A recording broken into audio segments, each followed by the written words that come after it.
여러분, 우리는 코로나 시대 가운데 살고 있습니다.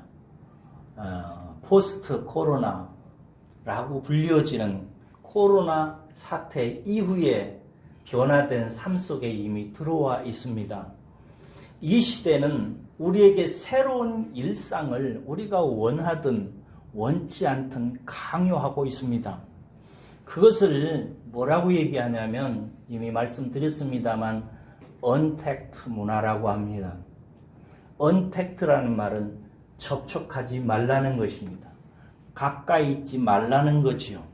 개인이든 집단이든 최대한 접촉을 피하라고 말하고 있습니다.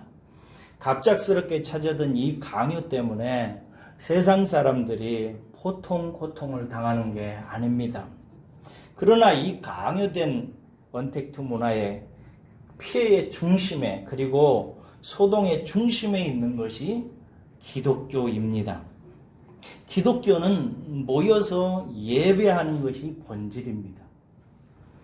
그리고 예배를 드리려면 예배의 3요소인 이 3가지를 하게 되어 있습니다. 하나는 찬송하는 것이요, 두 번째는 기도하는 것이고, 세 번째는 말씀을 듣고 받아들이는 것입니다. 그런데 찬송하려면 여러분 입을 열어야 됩니다. 기도하려도 일반적으로 입을 여는 경우가 허다합니다. 그리고 말씀을 전하려고 해도 입을 열어야 되고, 좋은 말씀에 대해서 아멘하고 입을 벌려서 마음으로 받는 것이 설교입니다.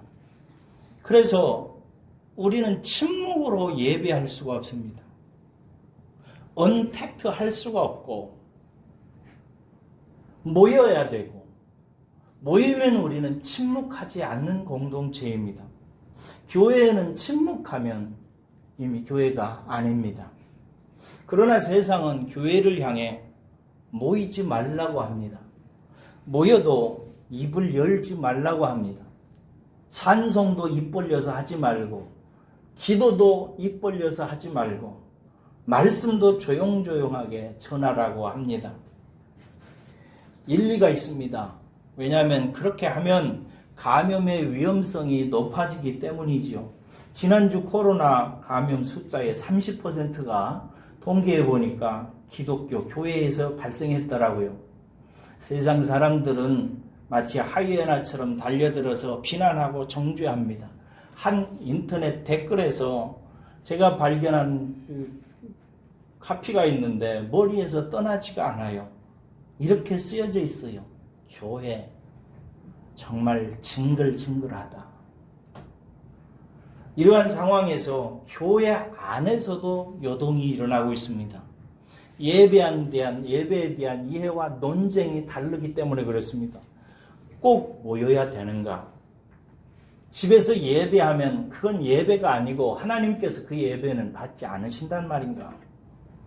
교회의 핵심 가치가 사랑인데 세상에 해를 끼치며 예배하는 것이 그것이 사랑인가? 그렇게 사랑을 잃어버린 기독교가 어디 기독교라고 말할 수 있는가? 동요가 일어나고 있습니다. 이런 와중에 제가 볼 때 주로 젊은 층들이 많이 요동하고 있는 것을 발견할 수 있습니다. 금요일 밤 수십 명의 감염자를 낸 서울에 있는 사랑제일교회 전광훈 목사님 교회 기사를 읽었습니다. 가만히 읽다 보니까 참 참담하더라고요. 더욱 참담한 것은 그 밑에 어떤 젊은이가 쓴 댓글 때문이었습니다. 자신을 기독교 신자라고 밝힌 이 젊은이는 코로나 시대를 통해서 나는 기독교를 알았다라고 말하면서 이렇게 썼습니다. 나는 이제 기독교를 떠난다. 여러분은 이 젊은이의 생각과 판단을 어떻게 생각하십니까? 앞으로 어떻든 이런 젊은이들, 이런 사람들이 더 많아지게 될 겁니다. 오늘 읽은 본문의 상황은요, 놀랍게도 이러한 우리의 상황과 아주 유사합니다. 지난주 말씀은 1장에서부터 10장 18절까지의 말씀을 요약하면서 그러므로 라고 요약하면서 권면하는 내용을 우리가 다뤘어요. 지금까지 하나님의 영광의 광채시요 본체의 형상이신 하나님의 아들 예수님이 이 세상에 오실 때 하늘의 멜기세덱의 반차를 잇는 제사장으로 와가지고 십자가에 달려 죽으심으로 말미암아 옛 언약의 정죄를 자기의 피로 다 덮으셨다고 그랬습니다. 그리고 이로 말미암아 자기 피로 세워진 새 언약을 완전히 완성했다고 말하면서 이렇게 본문이 정리하면서 그러므로 그 예수의 피를 힘입어 하나님께 나아가자 라고 이렇게 권면했습니다. 어떤 사람들은 본문 말씀 지난주일 보니까 모이기를 피하는 습관과 가지고 있는데 그렇게 모이기를 피하는 자들의 어떤 습관과 같이 하지 말고 말세가 될수록 더욱 모이기를 힘쓰자라고 얘기했습니다. 그런데 여러분, 이 권면이 당시에 얼마나 위험한 말인지 아십니까? 그때 기독교 상황은 지금보다 더 심하게 강요된 언택트 문화가 있었습니다. 코로나 때문이 아니라 로마 정권의 박해 때문이었습니다. 코로나는 사망률이 2% 내지 3% 정도라고 하더라고요. 그러나 여러분, 이때 만약에 모였다가 잡히면 생명을 부지하기 어려운 때였습니다. 살아난다고 해도 감옥에 갇혀야 되고 그의 토지와 집과 가족들을 잃어야만 되는 상황이었습니다. 그런데 히브리서 저자는요, 1장 1절부터 10장 18절까지 이 모든 기독교 예수 그리스도를 통해서 나타난 진리를 설명한 후에 자, 이제 담대하게 마음을 먹고 하나님 앞에 나아가자, 모이자라고 얘기하는 것입니다. 여러분, 왜 이렇게 권면하는 것일까요? 요즘 세상 사람들이 말하듯이 헌금 때문일까요? 헌금 많이 걷어가지고 교회 유지하려고 하는 것일까요? 우리보다 여러분 당시의 상황은 더 심각한 말기 증상이 나타나고 있었어요. 왜 그러냐면 교회에 배교 분위기가 일어나기 시작했어요. 배교가 뭔지 아시죠? 배교가 뭐예요? 예수님 배신하는 거란 말이에요. 하나님을 이제 떠나겠다라고 하고 예수를 부인하는 것을 배교라고 하는 것입니다. 여러분, 교회 안에 배교 분위기까지 일어나고 있었던 거예요. 기독교는 여러분 교회입니다. 교회는 뭡니까? 뜻이 이래요. 부르심을 입은 자들의 모임이라는 뜻을 갖고 있어요. 하나님께서 세상으로부터 부른 자들이 모인 곳이 교회라고 얘기하고 있습니다. 하나님은 우리들을 예수 그리스도의 보혈로 깨끗하게 씻은 다음에 그들을 불러 모으십니다. 모아서 교회라고는 공동체 안에서 살도록 하셨어요. 그렇게 부름을 받은 교회인 우리들은 모여서 찬송하고 모여서 기도하고 모여서 하나님의 말씀을 들으면서 믿음이 자라나고 뿌리를 내리고 성숙해져서 장차 하나님 나라의 유업을 이을 자들로 성장하고 장성하고 영화되어져 가기 시작해요. 이 과정을 통해서 우리는 그렇게 내 자신이 성숙해지고 세상을 이기고 승리하는 자들로 빚어져 가기 시작하는 것이 이게 교회예요. 그런데 로마의 핍박으로 인해서 그들에게 언택트 문화가 강요된 것입니다. 모이면 위험하다. 발각되면 죽는다. 잘못하면 직장 잃어. 삶의 터전 잃고 싶지 않으면 모이지 마라. 라고 하는 문화가 그 로마에 있는 기독교인들 안에 강력하게 전파됐습니다. 이 강요된 언택트 문화 속에서 그들은 모이기를 패하기 시작했습니다. 그들은 찬양하지 못했고 기도하지 못했습니다. 공예배 말씀이 그래서 희귀해지기 시작합니다. 여러분, 그러면 무슨 일이 벌어지게 될까요? 여러분, 택함을 받은 자라도 넘어뜨리려고 덤벼드는 사단의 불화살이 저들에게 오기 시작하는 것입니다. 교회는 서서히 우리가 요즘에 일어나고 있는 일들을 시작합니다. 과연 우리가 믿는 진리가 맞을까? 예수는 정말 메시아 맞을까? 옛날 우리가 있었던 유대교처럼 제사를 드려야 되는데 우리는 제사 드리지 않지 않은가? 할례는 우리가 지금 이제는 받지 않는데 할례도 해야 되는 것 아닌가?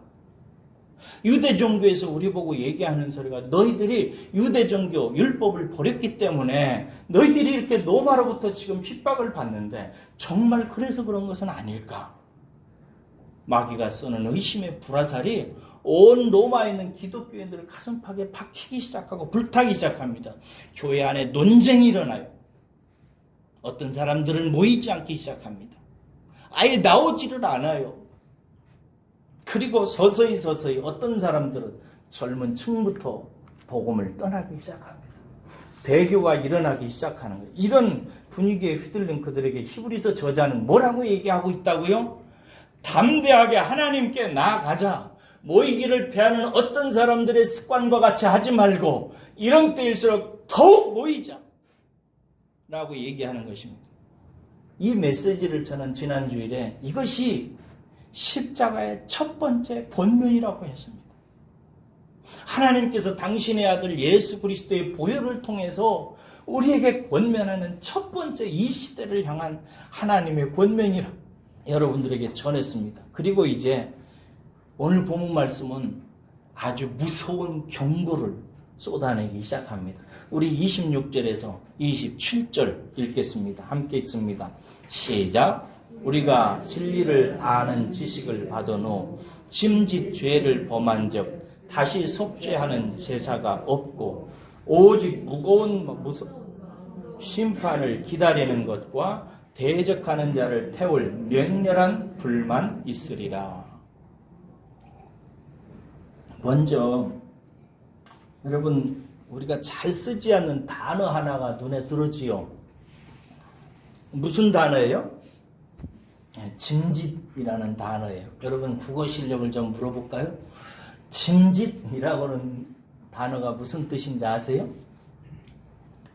고의로, 일부러 라는 뜻입니다. 그렇게 하면 안 되는 줄 알면서 고의로, 일부러 하는 것을 짐짓이라고 말합니다. 그러니까 구원에 대한 진리를 알면서 죄를 범하면 다 알고 있으면서 죄를 범하면 다시 속죄할 제사가 없다는 거예요. 그래가지고 심판을 받고 지옥에 간다는 뜻으로 보입니다. 그렇죠? 여러분 이렇게 보고 나면 여러분들 걱정이 돼야 안 돼요. 여러분들은 짐짓 죄를 지어요 안 지어요? 그런 표정으로 보지 마세요. 다 짓고 있으면서 그렇게 하지 않으면 안 된다는 거 뻔히 알면서 우리 못 참겠다 할 말 해야 되겠다 하고 하잖아요.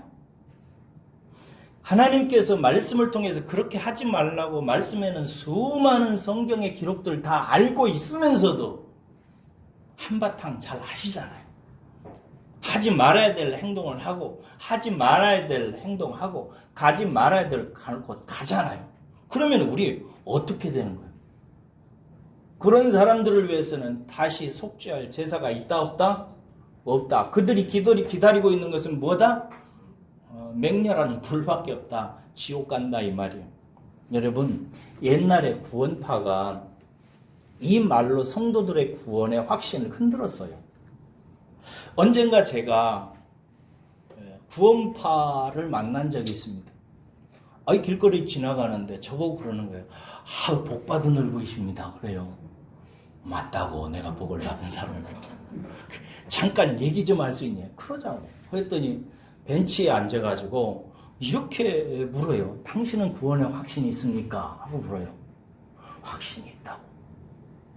그랬더니 그러면 당신은 고의로 성경 말씀에서 하지 말라고 하는 것을 했습니까? 안 했습니까? 하고 묻는 거예요. 가끔 해서 문제입니다. 했습니다. 그랬거든요. 그랬더니 이분이 그러면 당신은 구원받지 못합니다. 하는 거예요. 그런 게 어디 있어요? 그랬더니 오늘 보험 말씀을 쫙 피는 거예요. 피고 말하기를 누구든지 짐짓 고의로 일부러 그렇게 해서는 아니 되는데 죄를 범하면 다시 속죄할 제사가 없다고 얘기 나와 있습니다. 당신을 기다리는 것은 맹렬한 심판의 불뿐입니다라고 딱 얘기하는 거예요. 여러분 같으면 어떻게 하겠어요? 오만 아니나 이러지 않겠어요? 그런데 제가 이렇게 말했어요. 당신이 어디에서 이 히브리서 10장 26절과 27절을 배웠는지 모르겠습니다만은 아주 무식한 선생에게서 배웠군요. 사람이 그랬더니 눈을 땡그리 쳐다봐요. 당신은 헬라어를 아시나요? 모른대요. 신약 성경에 헬라어로 쓰여졌다는 거 알죠? 그건 안 돼요. 당신은 헬라어를 모르는 선생에게 배운 겁니다.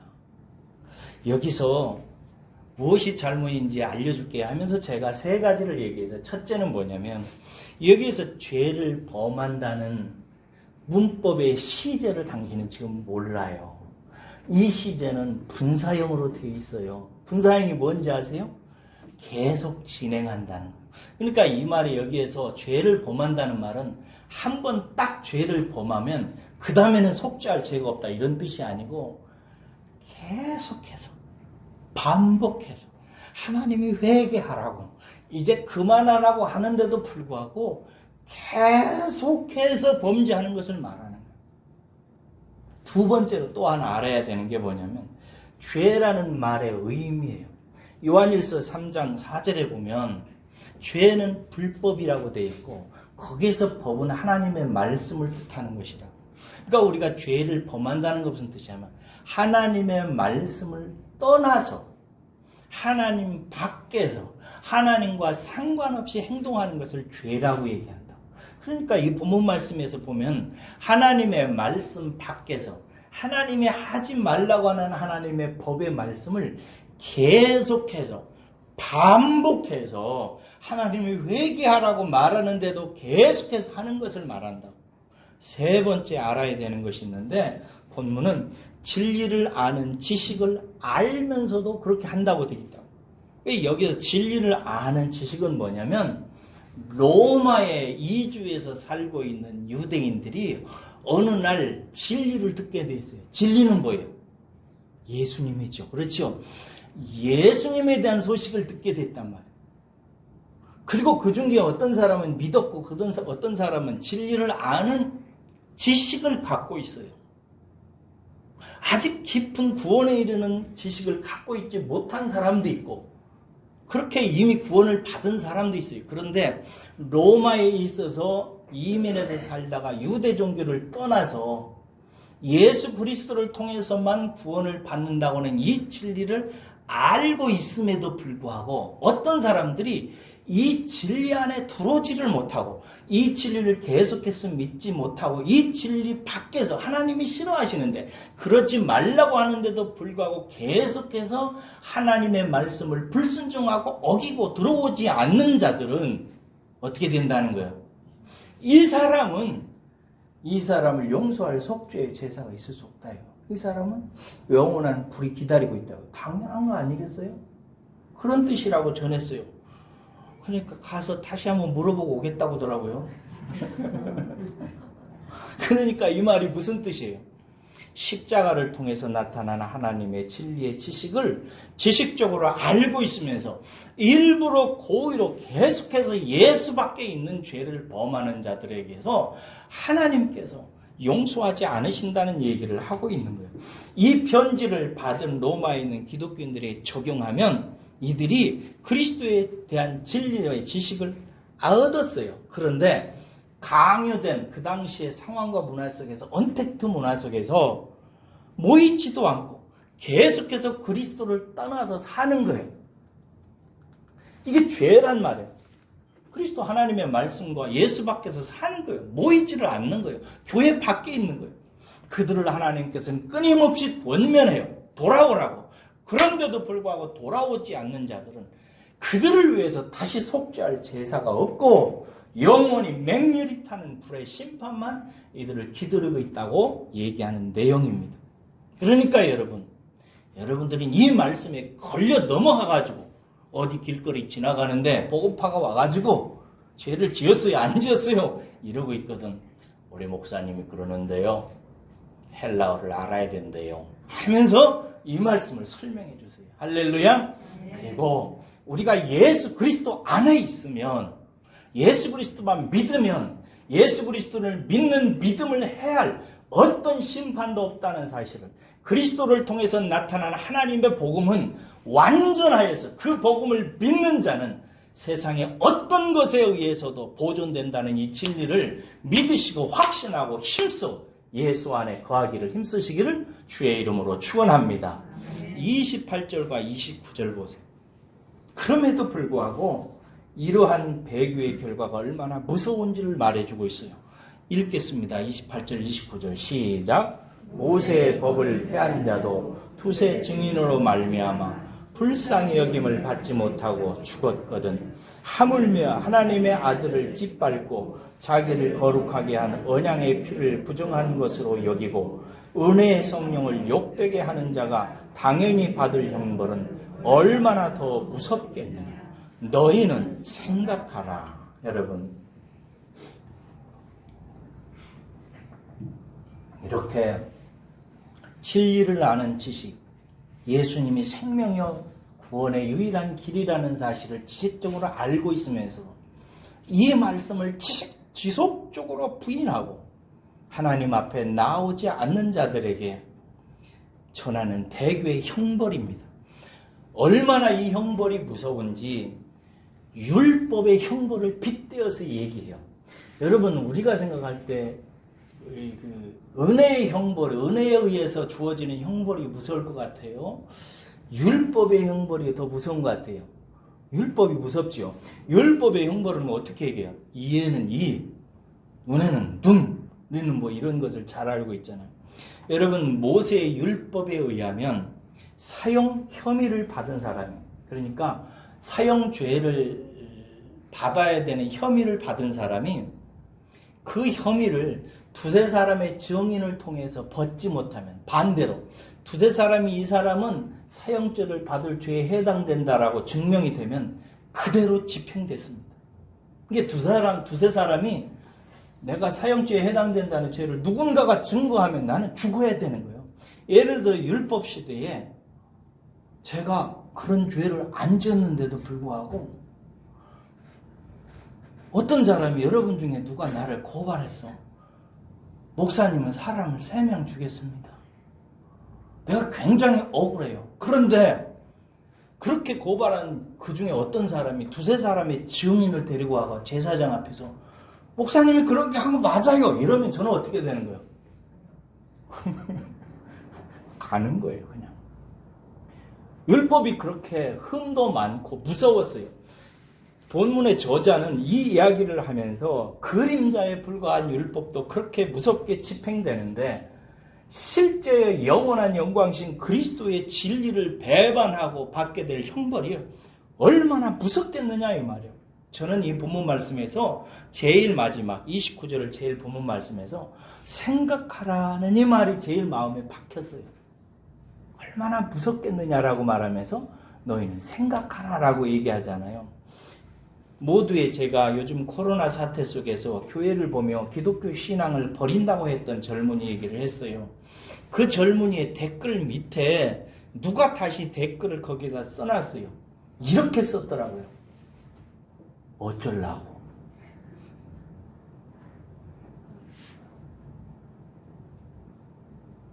그 젊은이가 나는 기독교를 이제 알게 됐대. 기독교가 형편없다는 얘기죠. 맞아요. 제가 봐도 그래요.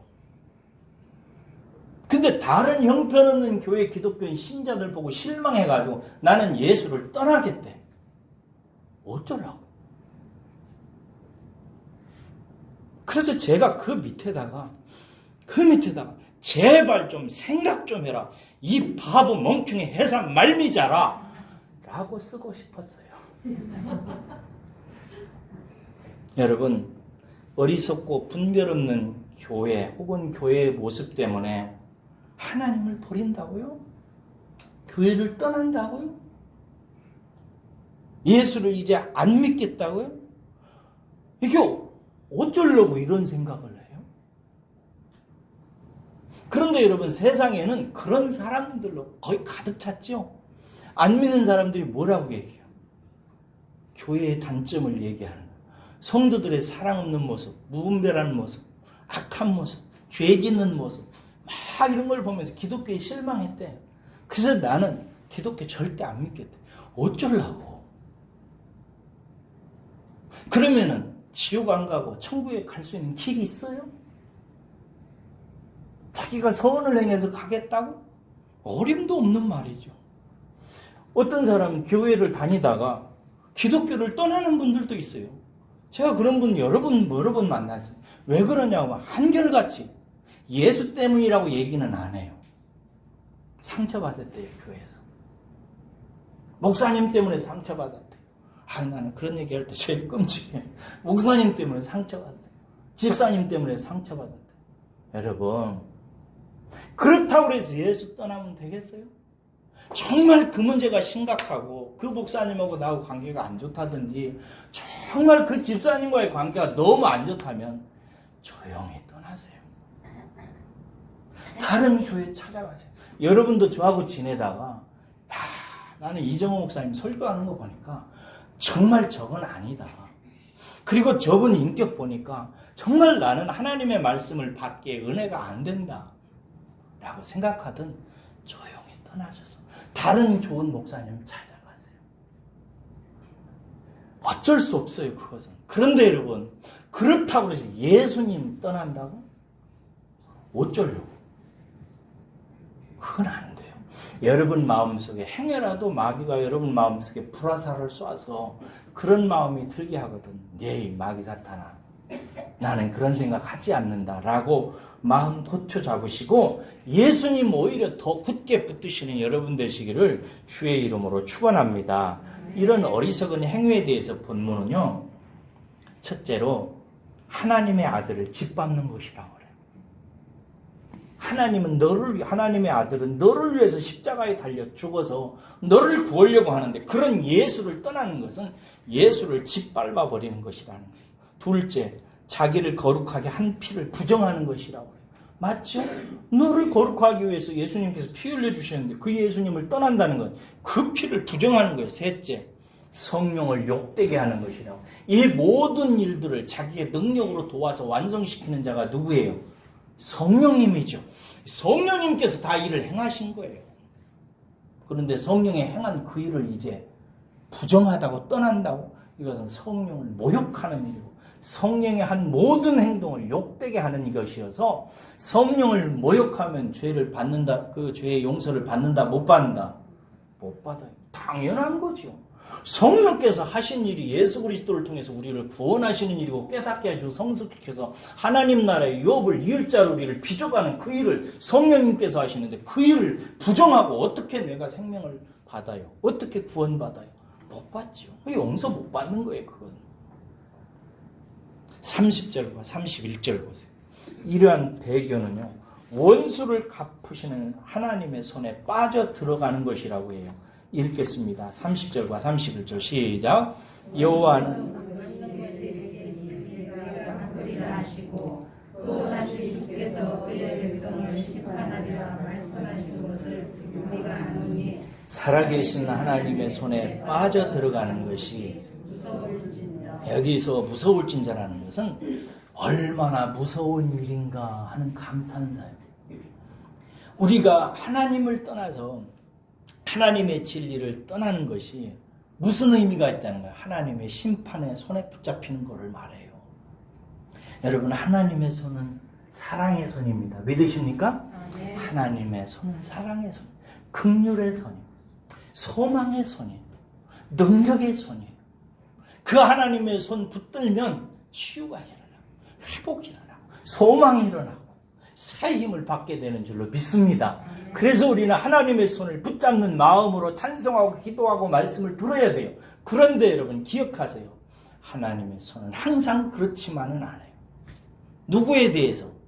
원수들에 대해서, 마귀 사탄에 대해서, 그에게 소속된 자들에게 있어서 하나님의 손은 징벌의 손이요 심판의 손입니다. 만약에 그 징벌의 손, 심판의 손에 붙들리는 날에는 빠져나올 수가 없습니다. 그 이야기를 하는 거예요.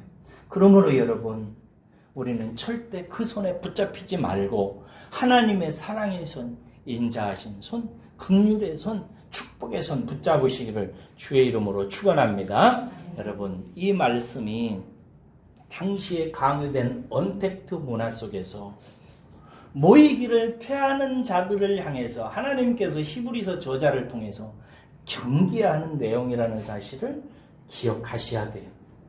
끝내 진리에 대한 지식을 갖고 있음에도 불구하고, 다 알고 있음에도 불구하고 결국 기독교에 실망하고 모이지 않으면서 가슴에 불화살을 쏘는 마귀의 의심의 화살에 불타기 시작해서 결국에는 하나님의 말씀에 순종하지 않냐고, 에이 교회 떠나버려야 되겠다라고 생각하는 사람들에게 하나님께서 하시는 경계의 말씀인 거예요. 여러분에게 묻습니다. 세상은 우리에게 언택트 문화를 강요해요. 그런데 히브리서 저자는 우리에게 말해요. 모여라. 더 담대하게 모여야 된다. 모이지 않으면 우리는 교회가 아니다. 여러분, 우리는 왜 모일까요? 우리가 모이는 이유는 한 가지 때문이에요. 예배하기 위해서예요. 예배는 뭐예요? 하나님 만나는 거예요. 우리는 이렇게 모여서 하나님을 만나는 것입니다. 지금 이 시간에 저와 여러분들의 영은 하나님 안에 있습니다. 할렐루야. 이 자리에 하나님께서 임재해 계세요. 하나님께서 이곳에 계십니다. 지금 믿으시기를 주의 이름으로 축원합니다. 우리가 찬송할 때 하나님께서 우리의 찬송을 받으시고요, 우리의 기도에 다 귀 기울이고 계세요. 그리고 여기에 서서 말씀하는 이는 이정호 목사가 아니라 하나님이세요. 하나님은 저를 통해서 지금 여러분들에게 말씀하고 계시는 거예요. 그래서 이렇게 찬송하고 기도하고 하나님의 말씀을 듣는 절차를 따라서 우리의 영은 지금 뭘 하고 있느냐? 하나님을 만나고 있는 것입니다. 기도의 핵심은 예배에 있고, 예배는 하나님을 만나는 것이고, 하나님을 만나기 위해서는 우리는 모여야 되는 것입니다. 그래서 이것을 우리는 절대로 포기할 수 없습니다. 잠시 소극적으로 할 수는 있어요. 조심해서 할 수는 있어요. 그러나 이것을 포기할 수는 없어요. 왜냐하면 구약에 보면 하나님께서 이것을 절대로 사람이 손대지 못하게 하셨어요. 십계명 4번째 계명에 너희들은 안식일을 거룩히 구별해서 지켜라. 이날은 나 여호와의 날이니라. 우리의 날이 아니라 하나님의 날이에요. 하나님 거예요. 일주일 중에 하나는 우리가 도적질할 수 없어요. 이날은 하나님께서 생명의 공동체에 있는 우리들을 만나는 자리예요. 그래서 하나님께서는 출애굽 이후에 당신께서 구출해내신, 출애굽하신 이스라엘 백성들을 모아놓은 그 교회 공동체를 향해서 일주일에 하루는 내가 구별해 놓겠다. 나머지 날은 너희들이 어떻게 해도 좋다. 그러나 이 날은 나 여호와의 날인즉 거룩하다. 거룩하다는 말은 무슨 말이에요? 구별했다는 거예요. 다른 날과 구별된다는 거예요. 성격이 다른 날이라 이거예요. 무슨 날이나? 하나님 만나는 날이라는 거예요. 이 날은 그러므로 남녀 불원하고 종이든지 무엇이든지 다 여호와 하나님 앞에 나오라. 내가 만나야 되겠다라고 말하는 거예요. 그래서 이 날을 우리는 어떤 세속의 법보다 우선시하고 이 날을 지키려고 하는 것입니다. 기독교가 발생한 이후에 여러분, 사단은 온갖 방법과 문화적인 형태를 통해서 우리 기독교인들에게 언택트 문화를 강요해 왔습니다. 하지만 여러분, 기독교는 여기에 한 번도 굴해본 적이 없습니다. 6.25 때에도 여러분, 공산당이 남쪽을 쳐들어와서 모이지 말라고 할 때도 남쪽에 있는 교회는 한 번도 주일날 예배를 폐한 적이 없습니다. 그렇게 모였다가 여러분, 목사님들이 죽임을 당한 그 목사님들이 많고 성도들이 죽임을 당한 성도들이 많습니다. 우리는 그 죽음을 아는 말로 개죽음이라고 말하지 않아요. 순교라고 합니다. 기독교는 이 정신을 지켜왔어요. 제가 중국 기독교사를 읽으면서 몇 번을 울었나 몰라요. 무엇 때문에 그러냐? 중국이 마오쩌둥에서 공산혁명이 성공하면서 중국에 전파되었던 기독교가 박해를 받기 시작해요. 언택트 문화가 강요되기 시작합니다. 모이지 마라. 특별히 기독교인들은 모이지 마라. 모이면 죽는다. 그래서 얼마나 많은 기독교인들이 죽었는지 모릅니다. 그런데 여러분도 한번 읽어보세요. 중국 기독교인들이 너무 훌륭해요. 숲속에서 모여요. 주일날만 동굴 속에서 모입니다. 모여서 하나님을 찬양해요. 그날 하나님을 만나는 거예요. 그래서 중국에는 기독교가 깊이 뿌리박고 있어요. 지금 누구예요? 중국 제일 우두머리가 시진핑이가 기독교를 굉장히 박해합니다. 걱정하지 마세요. 중국의 기독교인들 쓰러지지 않습니다. 제가 주일날 목양 기도를 여러분들에게 축복 기도를 하면서 꼭 빼놓지 않는 기도가 있어요. 북한에 있는 우리 형제들을 위해서, 자매들을 위해서, 우리 믿음의 식구들을 위해서 꼭 기도합니다. 제가 개인적으로 기도할 때도 빼놓지 않고 하는 게 북한 형제들을 위해서요. 왜 그런지 아세요? 오늘 아침에도 제가 기도를 하면서 가슴이 울먹했어요. 지금 이 시간에 북한의 기독교인들은 강요된 언택트 문화를 깨치고 숲속에서 동굴에서 모여 있습니다. 여러분. 지금 이 시간에 그들은 지하에서 모여서 하나님을 예배하고 찬양하고 있습니다. 잡히면 죽고 아우지 탄광으로 가고 가족들은 뿔뿔이 흩어지고 그들이 모은 재산은 다 빼앗깁니다. 그래도 모입니다. 왜? 하나님 만나야 살으니까. 그게 진정한 삶이니까 모이는 것입니다. 여러분. 모이면 죽여버린다고 해도 그들은 모입니다. 여러분, 이것에 비하면 우리는 얼마나 행복합니까? 여러분, 국가가 권장하고 질병본부에서 하라는 대로만 하면 돼요. 집에서 나올 때 조심하시고 꼭 마스크 쓰시고 찬송할 때 너무 세게 부르지 마시고 그리 안 해도 하나님께서 하세요. 기도할 때 쭉 이렇게 모여서 할 필요 없어요. 하고 싶으면 주중에 혼자 남아서 그렇게 하세요. 그렇게 하시는 분이 우리 교인이 아닌데 매 주마다 매일 4시에서 6시 사이에 이곳에 와서 그렇게 하나님 찾는 성도가 있어요. 그렇게 하지 않으면 견딜 수가 없으니까. 살아있는 사람이죠. 살아있는 사람. 사랑하는 여러분, 하나님 만나면 우리의 영이 삽니다. 할렐루야. 하나님께 찬송하고 하나님께 기도하고 하나님의 말씀을 마음에 심으면 우리의 영이 살아나요. 이것이 진정한 삶이에요. 이것을 포기하지 마시고요. 조심은 하되 모이기를 힘쓰는 분들이 되라고. 히브리서 저자는 우리보다 훨씬 언택트 문화가 강요된 그 상황 속에서 예수가 우리를 위해서 피를 흘려서 온전한 제사를 다 드려서 이제 성소와 지성소를 가르는 휘장이 위로부터 갈라져서 하나님께서 와라 하고 받으려고 하니까 담대하게 나아가라. 그래야 이긴다라고 얘기해요. 여러분, 그렇게 해가지고 로마에 있는 기독교인들이 다 그때 잡혀 죽었더라. 성경이 이렇게 기록하고 있지 않아요. 나중에 이 기독교인들에 의해서요, 로마가 정복됩니다. 복음으로. 그래서 나중에 로마가 백기를 들어요. 그래서 기독교를 다 공인합니다. 그래서 로마가 기독교가 돼요. 사랑하는 여러분, 이 복음의 역사를 우리가 신뢰하고 모이기를 힘쓰고 모이기를 피하려고 하고 안 모이려고 하는 어떤 자들의 악한 습성을 본받지 말아야 됩니다. 그러시기를 주의 이름으로 축원합니다.